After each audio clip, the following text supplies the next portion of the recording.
Welcome to the Super Simple Homeschool Podcast, where I help you find purpose in your homeschool while keeping it super simple.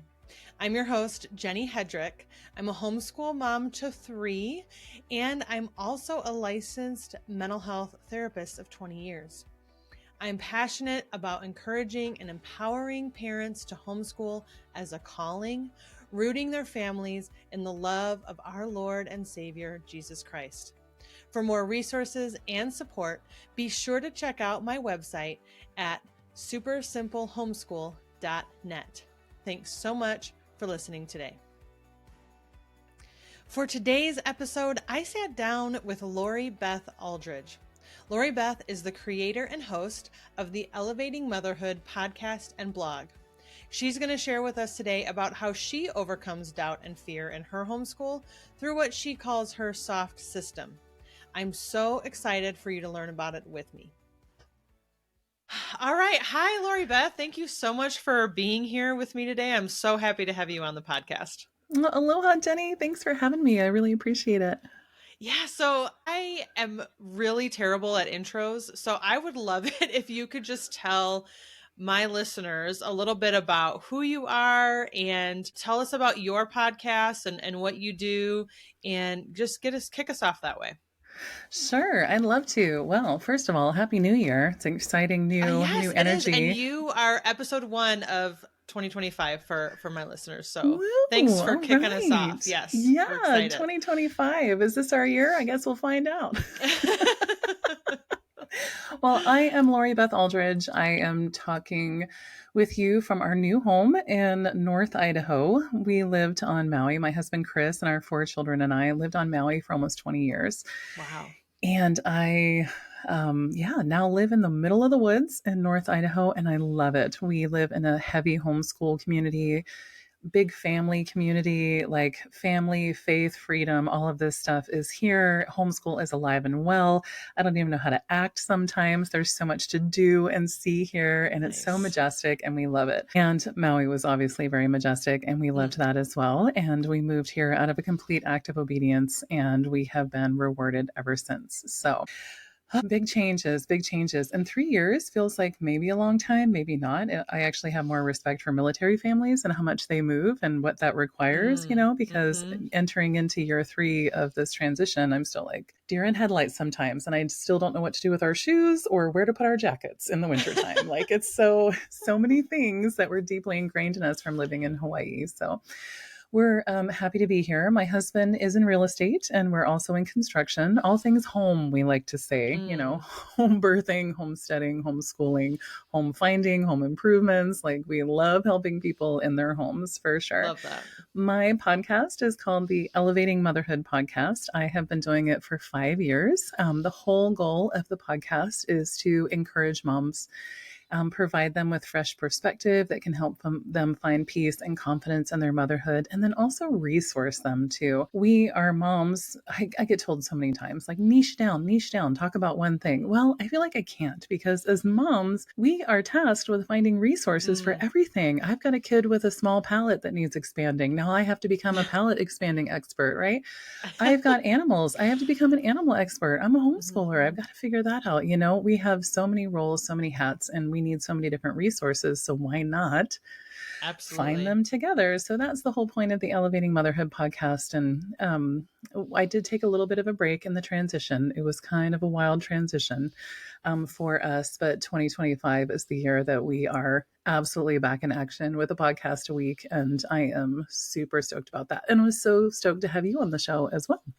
Yeah, it was really fun to be on your podcast, and I love your podcast. I love encouraging moms also. So I think we have a kindred spirit here, and I'm so grateful for you to be joining me as a guest now on the Super Simple Homeschool podcast. So I'm thrilled. Thank you. Good. So tell us a little bit about your homeschool journey. How many kids do you have? How long have you been homeschooling? How did you decide to homeschool? Just going to kind of give you the floor there. You can go with that. Totally. I love this question because my answer is sometimes unbelievable even to myself. Here's some homeschool math for you. I have been homeschooling for 18 years. I have 4 children. My oldest is 11 years old. How does that work? So I used to work as a personal assistant to an international rock star for almost 10 years. I Mm, was the personal assistant to Mike Kruger and his wife Angela. He's the bass player for Nickelback, the Canadian okay. rock band. And so Yeah. I would go on a rock tour sometimes part time. We lived on Maui part time and it was on a rock tour the other part of the time. Wow. And the kids' education had to be considered. So the children went to a Waldorf school on Maui, but then in order for them to continue with their education on the road, somebody had to do that. Talked about bringing a tutor on the tour bus, all of that. And if I'm being completely blunt, as a personal assistant, I did not want to manage another personality. Not that I manage personalities, but I just didn't want the tutor vibe on the bus. And I didn't want someone taking away the fun adventures that I had with the kids because as the assistant, I was the default. And I'd be like, come on, let's go Mm, do this. Go on a pirate ship off the coast of Florida and have a dance party. Yes, I want to be the person to do that. Right. So nice. I literally said, give it, I got it. I will figure out how to educate these children on the road. And so I started road schooling before I even knew what that was. Oh, wow. So I asked the teachers at the Waldorf school, who are good friends of mine, hey, so I'm going to be teaching these kids. So I was wondering if you could just give me some, I don't know what I need, assignments or anything like that. They said, just go and have a great time. And I was like, yeah, see, we're going to be gone for 6 weeks. So I need something from you. And they're like, just have fun, just go live life, just be with them. And I'm like, no, you are putting my job on the line. I need curriculum. I need something. And they're like, well, I guess if you have to look at something, I guess you could look at Oak Meadow. I think they're a Waldorf curriculum. So I bought the Oak Meadow curriculum and just started teaching from that. And I would check in with the teachers every once in a while and be like, what are you guys studying? And then like frantically try to look it up in these different curricula. And it was crazy because I was thinking this had to be like 4 hours a day, and it had to be very structured and all of these things. But then we would show up in a different city every single day. And it's like, this is our only chance to be in Detroit. We should go see this. This is our only chance to be in New York City. I am not sitting down and doing math worksheets with you. Like, this is ridiculous. And we had the Waldorf teachers' full permission to do that, which was amazing. But I still felt pressure as a homeschooler, if you will, not the parent, to go above and beyond and make sure I was doing that well. I really wanted to be of service to that family. That's what personal assisting is really all about, is just being of service the best you can, and supporting their lifestyle. Well, the lifestyle was on the road. So that is how I came into homeschooling to begin with.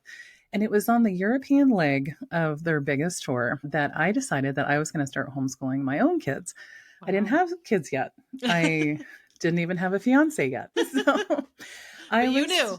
I knew in my heart of hearts. So, by the grace of God, the seventh grade class was studying ancient Rome. And I had the live education Waldorf curriculum that teacher was using on Rome. And I brought it with me to Rome.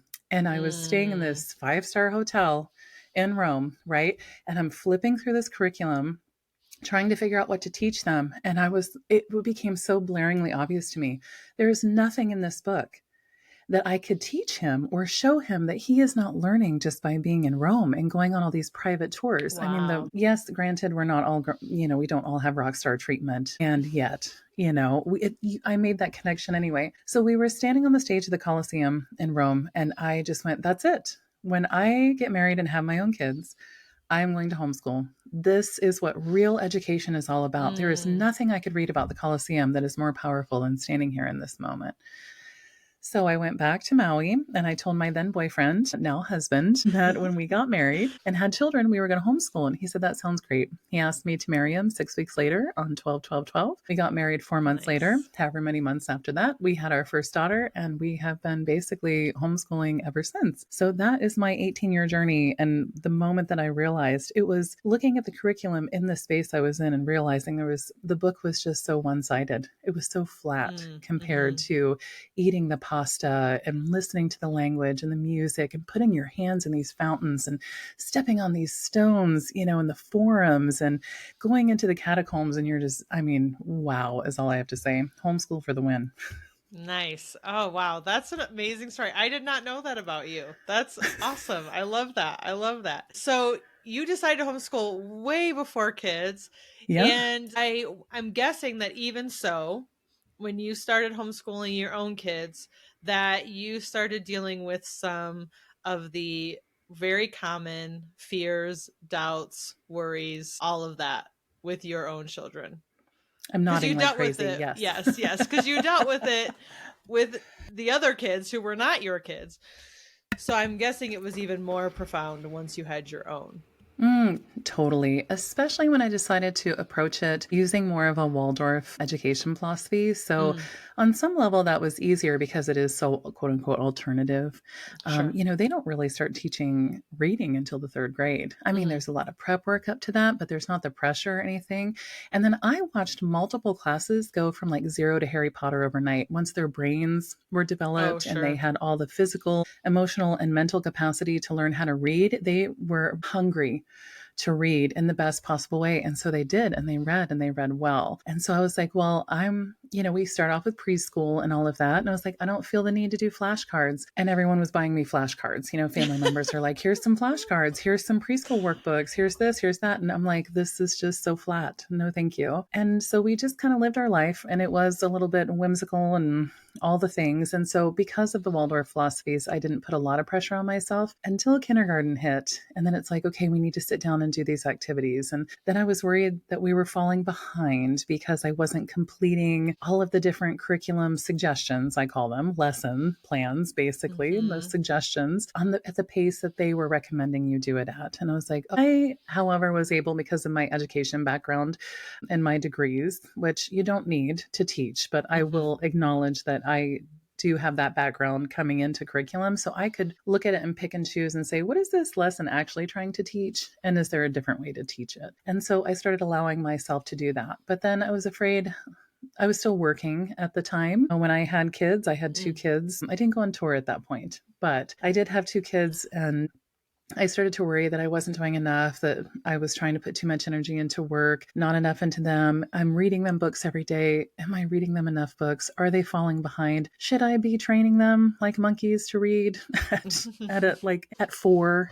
Should I be Mm-hmm. doing this? Because I see other friends doing this. And then the comparison starts. And I think that started probably about 4.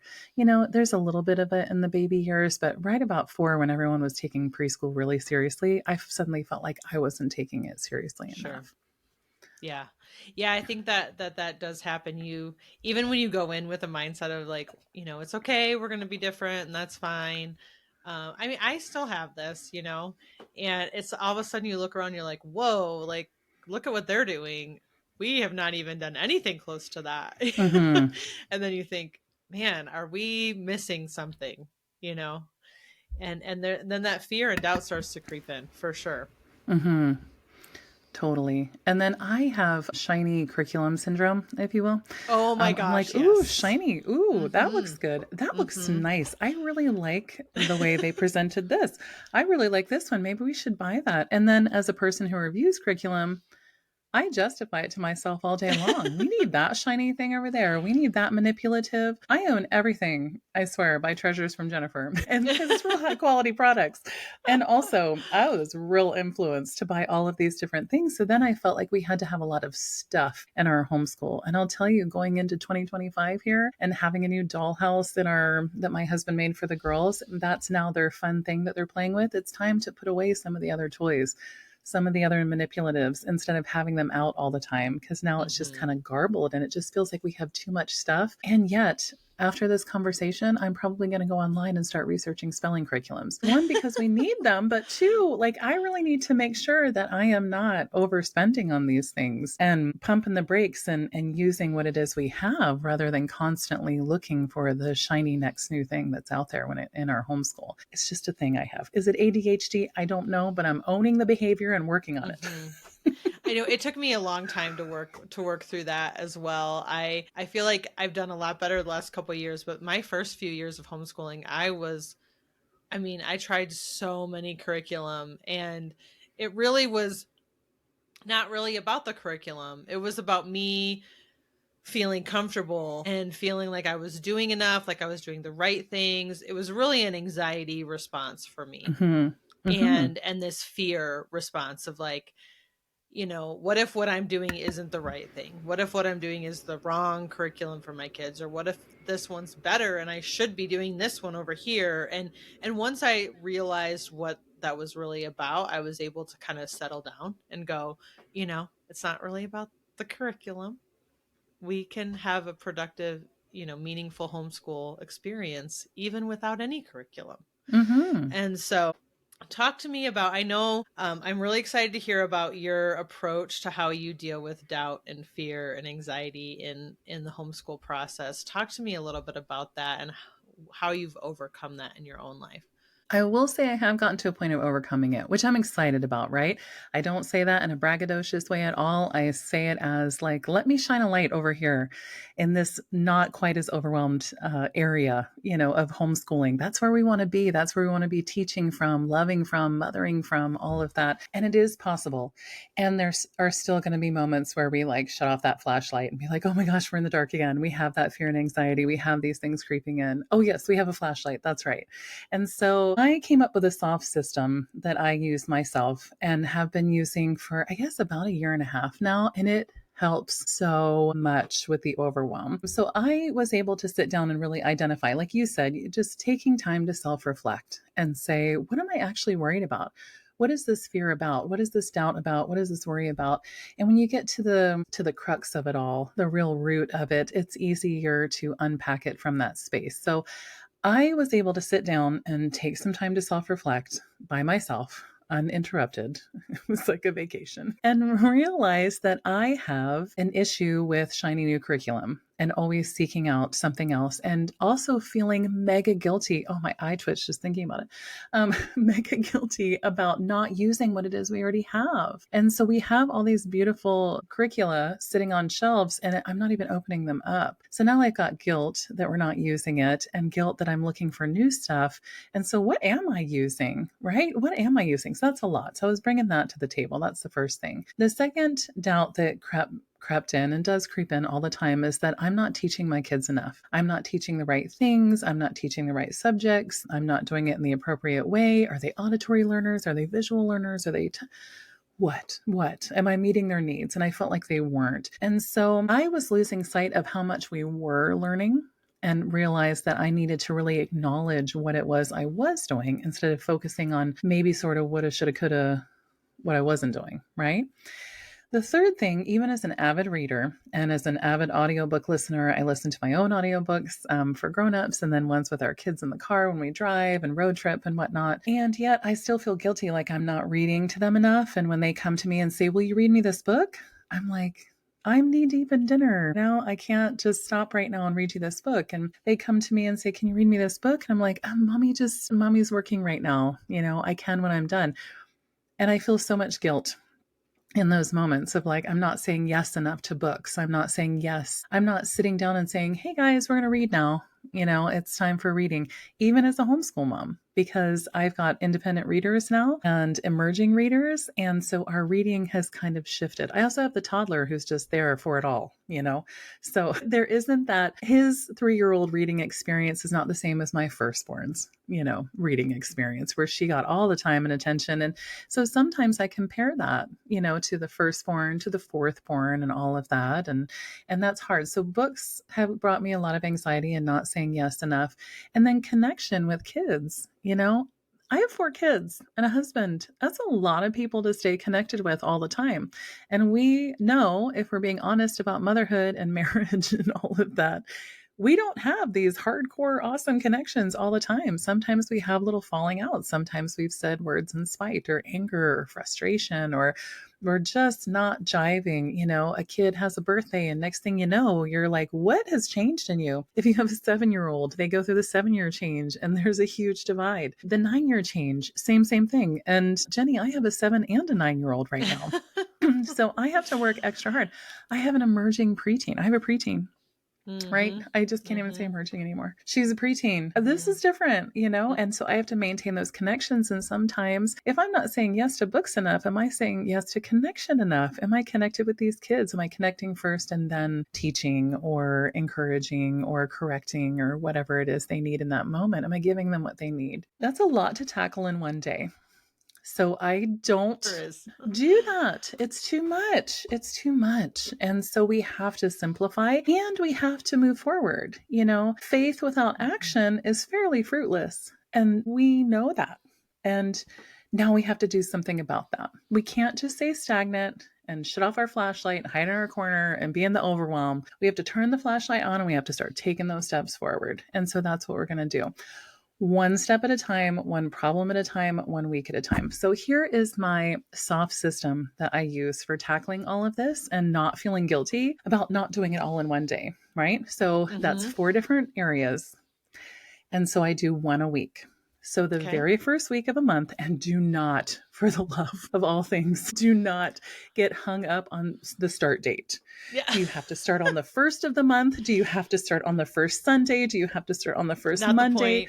No, not the point. Not the point. It's a soft system, not a hard system. There are 4 weeks in a month. You divide them up how you want to. Okay. So some people get hung up on that point and never move beyond it. And I'm like, no, we're not going to use that as an excuse. So week number 1 is use what we have. And this is written on the fridge. Week 1, use what we have. And I spent an entire week dedicated to not buying new curriculum. So technically, Jenny, it's the first week of January. So even if I can't buy that new spelling. No looking for spelling today. I can't do that, actually. Or if I look for it, I just can't buy it. And I need to use something if spelling is something I'm concerned about. This is a perfect example. This is actually a real life example. It could not be more real life right now. Spelling is a thing for all of us. I mean, maybe some grown-ups included. And we got a speak and spell for Christmas.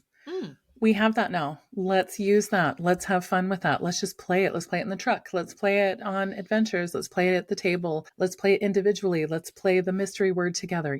We can use that. We got a speak and spell. Let's use it. We also got a typewriter for Christmas. Best investment ever. Like, so fun. Even the grown-ups are like, such nostalgia, right? Yeah. So good. We typed a letter to my grandpa, who's going to love it.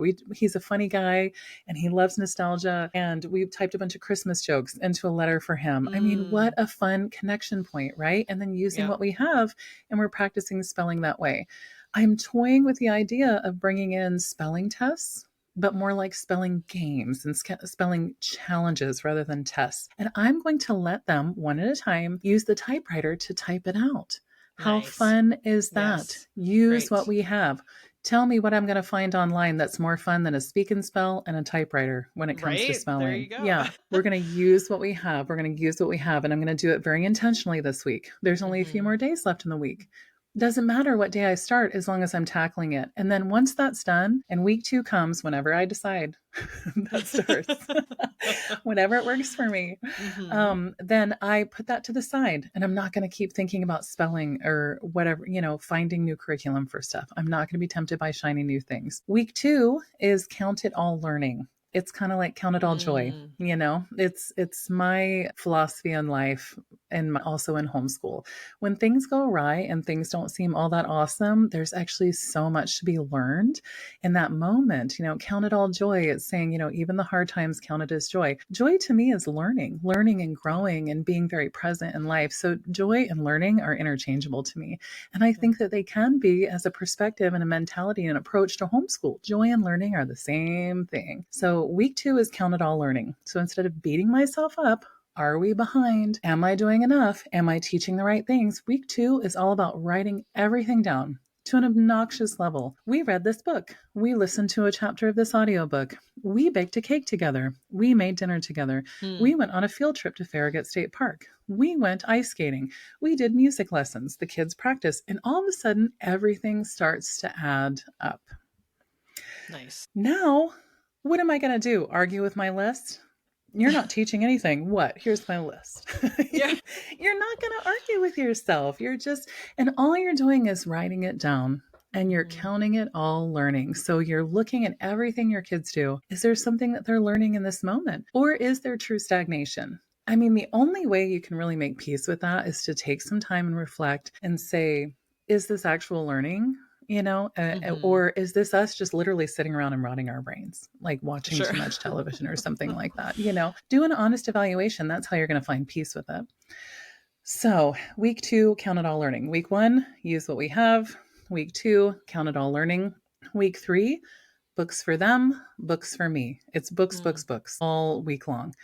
When they ask me during week 3, which starts whenever I want, then I start saying yes more often. Me saying no and me putting it off.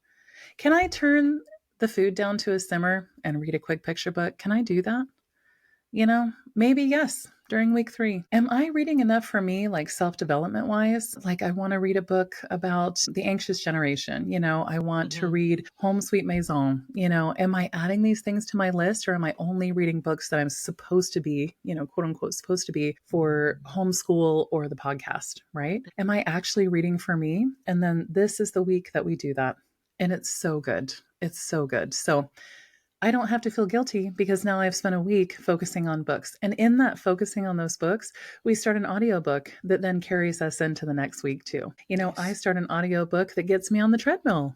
I mean, the domino effect of Mm-hmm. focusing on this one quote unquote problem area in our lives, somewhere where we have doubt, worry, hesitation, stagnation, then I focus on that and it just carries on. So, week 3, I've said yes to books. I have read more out loud to my children. I have read more out loud for me, and now I'm good. And guess what? I can put all those books down at the end of the week and start week 4, which is all about connection. And quite honestly, I think that the 4th week is the hardest for me because Mm. now I have to sit down and do an honest evaluation of how is my connection with each person in my family. And I'll tell you, there's not been one week ever in a year and a half where I'm batting 1,000. Mm. And that's just the reality of it because Yeah. that's real life. That is real life. And so, what am I going to do? Beat myself up over this or not? No, I can't do that. And I'm not going to do that. And I don't want to set that model for my kids, right? This unrealistic expectation Mm-hmm. that we have to be batting 1,000 with our relationships at all times. We're parents and wives. This is really something else. It's really something else. We're tasked with a lot, which is why we're breaking it all up. Yeah. But then week 4, you go in and say, I had a great week with this kid. They felt really heard by me. Keep in mind, I've got 3 girls. There's a lot of talking that goes on. I'm sure. They will talk until I fall asleep. And then sometimes the 7-year-old will be like, Mom, wake up. I wasn't done yet. And I'm like, okay, hang on. Whoa. I have a 7-year-old girl as well. I know Yeah. exactly what you're talking Oh, about. thank heavens. Thank heavens. So I just check in on those connections. What can I do? Is someone in need of some one on one time? Then guess who gets priority for one on one time that week? That Hmm. person who has the weakest connection. And all it takes is a one on one trip to the grocery store and maybe a little treat or something like that. Maybe just listen to their favorite songs in the car on the drive home. And that connection is good again. It's good Mm. again.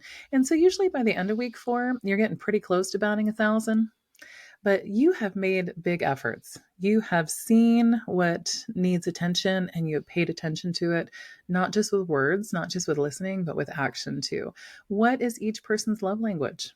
Writing that down, doing some Yeah. self reflection time on that, and then fixing those connections, not fixing, I shouldn't say that, strengthening those Sure. connections Hmm. is really what ends up happening when you do that. So it's a connection check in and then also action is what it says on week 4 for me. So week 1, use what we have. Week 2, count it all learning.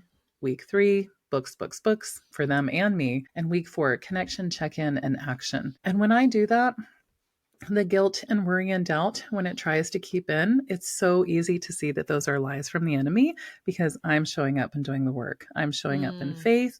I'm showing up and doing the work, and I'm taking the action steps, answering the call, and I then get to reap the benefits from it. Wow.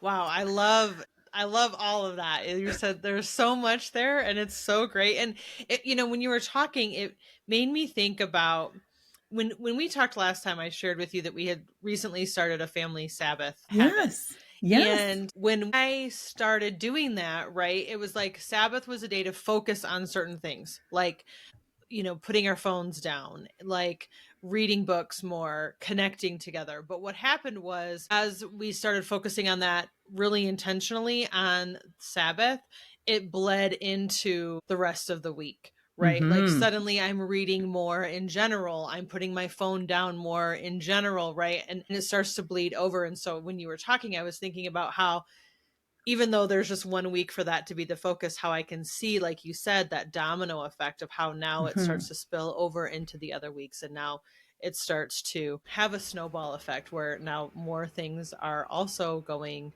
better because of the one change that you're Mm-hmm. making during that one week. Mm-hmm. It's cumulative too. Not only Yeah. will you see the domino effects bleeding over, it's cumulative. I have bought the least amount of a curriculum I have ever bought this past year.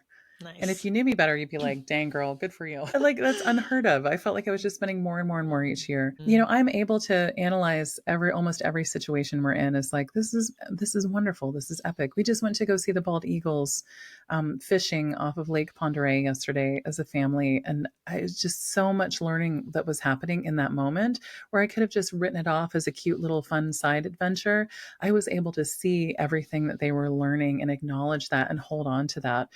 Not everything has to be counted, quote unquote, as school, but there's so much beauty in that moment. And in that beauty is learning. The joy and learning are interchangeable. So when you're having those joyful moments, learning is happening too, which is so wonderful. And then we have read so many books. I should probably be counting how many books we're reading. Maybe I'll do that this year. Who knows? It's still week one. I could do It's that. only day 2 of Yeah. 2025. So Yeah. And then yeah. connections, we've felt more connected as a family. And as the Mhm. mom, I've kind of led the way in that. My husband is a very strong leader in our family too. Don't get Mhm. me wrong. But that's something Mhm. that I needed to write my heart about and feel connected with my family and Yeah. putting that first. I mean, it helps. We rebound so much faster. Our repair attempts with each other when things go sour happen so much quicker. And it's because I have actively initiated that connection time at least once a week. Well, then I've worked on it 12 times a year. It's better than Yeah. being frozen, and Yeah. afraid to do anything about it. So working on it 12 times a year or 12 weeks a year is better than none. For So sure. I've made great peace with that. And I do a check-in at least once a week too. Like, how did it really go? How did it Mm. go? How many books did I read? Did Yeah. I, and be honest with yourself. It's in that honesty that you're going to make the right changes that you need to make for your family and your mindset and your homeschool, all of that. Because if you're like, well, I put in the good effort this week, A plus, no matter what, well, don't give yourself a grade about it. Just Yeah. reflection is more like, how does this feel? How does it feel? Mm. And am I being fair? Am I giving myself an honest analysis? Am I giving myself enough credit? Am I giving myself too much credit? And chances are most moms aren't giving themselves too much credit. Yeah. So, Yeah, for sure. So, question, do mhm. your kids know about these focus that you Yep. focus on these things? They do. It's on the fridge. It's on the Okay. fridge. I have never explained it to them, but I have readers and they can read it, And do they game it?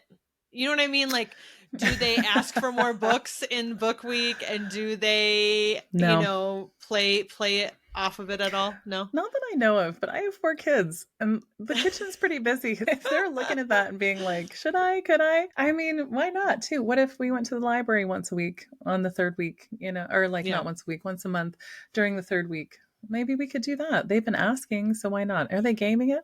Sometimes I'm too tired to know. Or care. My instinct says no. My instinct Yeah. says no. Yeah. They're just, reaping the benefits of a more relaxed, more calm, more confident, constantly learning, constantly growing mom. Oh, that's awesome.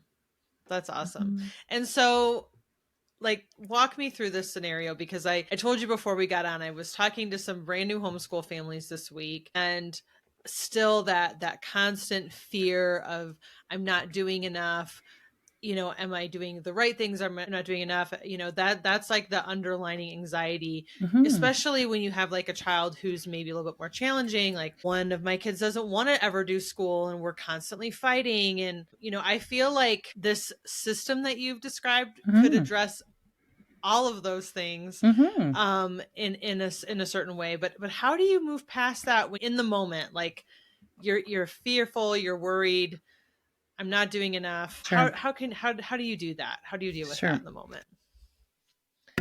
I'm going to suggest a perspective shift when it comes to curriculum and state expectations and Department of Education expectations and things like that. Mm. Because what's enough, right? It's also not enough just to say, what's enough, really?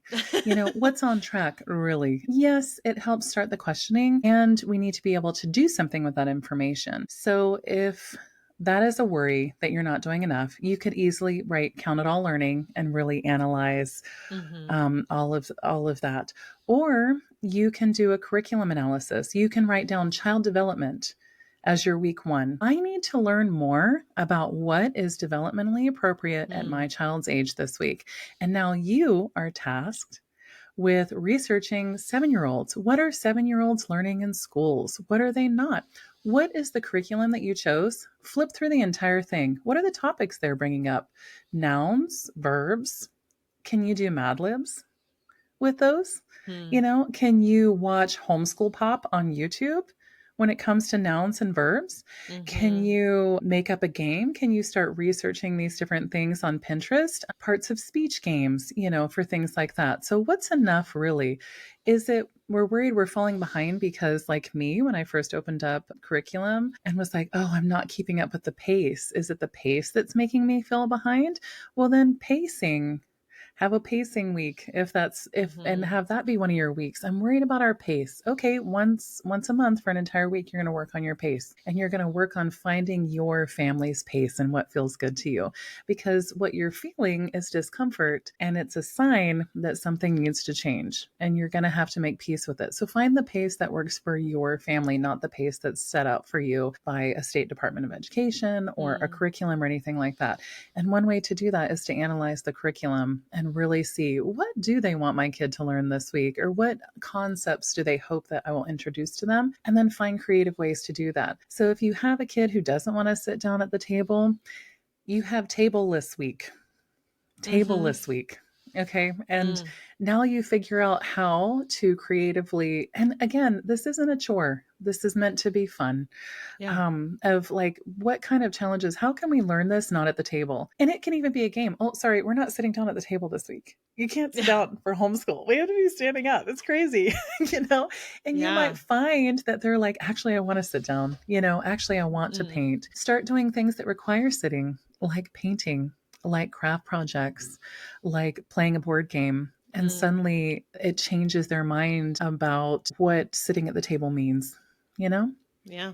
So I don't know. Those are just some things that come to mind when you're talking about those, is that we can look at them and be deer in the headlights over them, or we can turn on our flashlight and shine it right back, right? Yeah. And I think that we have to do that and get creative about it. And, I feel for parents because child development is not taught to us unless you Mm-hmm. actively pursue child development in college or beyond, or Mm-hmm. read parenting books on your own. This is not something that we are taught. And there's the opportunity for us to learn this. So I would almost put child development as one of the weeks and Yeah. really gain all these insights. It's going to make your parenting so much easier, and you're going to understand your child so much more too. Yeah. Oh, I love that. I love that so much. When you were talking about like count it all learning, and it reminded me when I made the transition from working full time to being home full time. My oldest was 4 and I was pregnant. And so I had always worked full time, and it was really hard for me to recognize what the tasks of being at home. It just felt like I did Totally. nothing all day. It felt like I was Totally. busy and crazy, but I did nothing. Right? And so I started just writing down like a reverse to-do list. Oh, At yeah. different points throughout the day, I would just write down everything I had done and then just check it off Totally. because that's what I would do at work, right? I would have a to-do list for the day and I would check off my list, and it was like I would leave and my list would be, done. And at home, you don't have that. There's no Mm-hmm. sense of we accomplished this today. Mm-hmm. And so it was really a mental thing. It helped me a lot to write those things down and say, okay, being a mom is no joke. Like I actually did all these things. And so I feel like that's what that reminded me of, just Mm-hmm. recognizing, hey, we actually are doing a ton of learning. Like it's not Tons. just, all for naught.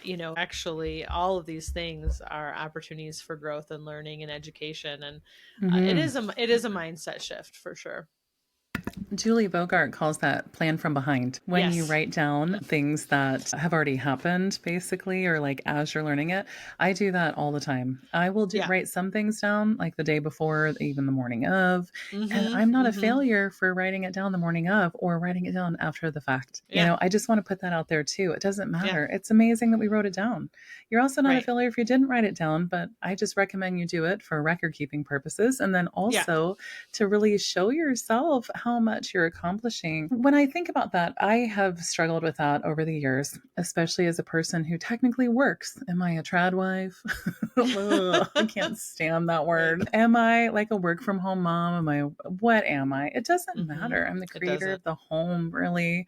And I have just been more and more reading books about what it means to create a home and the importance of that and creating moments in your home and even like different, this sounds crazy, but I was listening to Home Sweet Maison about the French homes and things Mm, like that and their way of doing dishes and keeping their kitchens and mise en place, like everything in its place or whatever. mm, And I mm-hmm. was like, oh, this is so interesting. And it made me, I am a 44-year-old woman. Okay. I do dishes multiple times a day and I like can't stand it. And this book, all because of book week for me, made me realize I could probably view doing dishes differently. And this is like, Mm. I was today years old, Jenny, when this notion came into my head about doing dishes and what it really means, or people like Sally Clarkson and talking about building homes and Jennifer Pepito and her habits for a sacred home Mm-hmm. and things like that. Mm-hmm. We can add these things to our list. One of our weeks can be creating a sense of home, Yeah. really deciding family culture week. What does it mean to establish a family culture? Especially if you're starting out with younger kids, especially if you're starting out with a homeschool, what do you want your family culture, your homeschool culture to be? Habits. Do you struggle with habits? You can have habits week. Like you can hate it too, and that's okay. Like you're still working on it, you're still Yeah. working on it. You can have planning week if you feel like you're behind in planning. Research planners, research Sure. um, different ways of planning. You don't even have Mm-hmm. to decide on a plan. If you spend a year thinking about and actively researching planners and planning and different planning philosophies, guaranteed you would probably have something by the end of the year that Oh, you would yeah. feel really good about. And it could be technically kind of fun. That's awesome. I love this idea of identifying the things that you're most anxious or fearful or have the most doubt around, Yeah, name it. and then creating like a whole week to just focus on those things. And I think that 4 is a manageable number. Mm-hmm. Um, and it coincides with a month, so I think that's great. It's a good rotational number and it's manageable. I would not encourage moms to come up with like 10 No, things to no. focus on. Mm, That would be too much. But I love yeah. I love the idea of 1 week a month for each kind of area that you're concerned about.